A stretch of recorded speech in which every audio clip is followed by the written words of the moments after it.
ختم نبوت پہ جتنا علماء دیوبند نے کام کیا تمہارے باپ سوچ بھی نہیں سکتا اس کا، تمہارے تصور نہیں کر سکتے جتنا. یہ تو تھے ہی نہیں یہ لوگ جو اب علماء دیوبند پہ اعتراضات کر رہے ہیں، یہ تو اس دور میں سو رہے تھے، ان کو پتہ ہی نہیں تھا کیا ہو رہا ہے دنیا میں. ساری قربانیاں ختم نبوت کی حفاظت کے لیے ان علماء نے دی. آج انہی پہ کیچڑ اچھالا جا رہا ہے.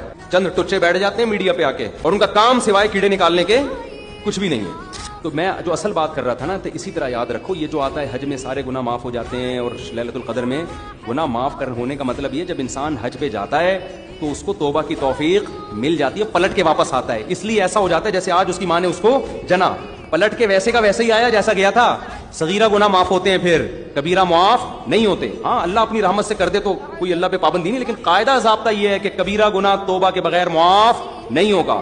تو حج سے کیوں معاف ہوتا ہے؟ اس لیے کہ حج میں توبہ کی توفیق ملتی ہے. ایک عجیب منظر ہوتا ہے، اتنا تیل نکلوا لیتے ہیں اللہ تعالیٰ، اتنا پسینہ نکلوا دیتے ہیں اور اتنی مجاہدہ ہو جاتا ہے کہ اللہ کی محبت کی چنگاری پتھر دل میں بھی پیدا ہو جاتی ہے. اسے کچھ خیال آتا ہے یار ہم مسلمان ہیں، تو اس کو پھر توبہ کی توفیق ملتی ہے. آج کل کیوں نہیں مل رہی؟ بتانے والا ہی نہیں بتا رہا ہوتا کہ ہم توبہ کے لیے آئے ہیں یہاں. وہ ٹریول ایجنسی نے شروع سے گائیڈ ہی نہیں کیا ہوتا. ٹریول ایجنسی میں نے یہ بتایا ہوتا ہے کہ گیا ہوگے اگلے پچھلے سارے معاف.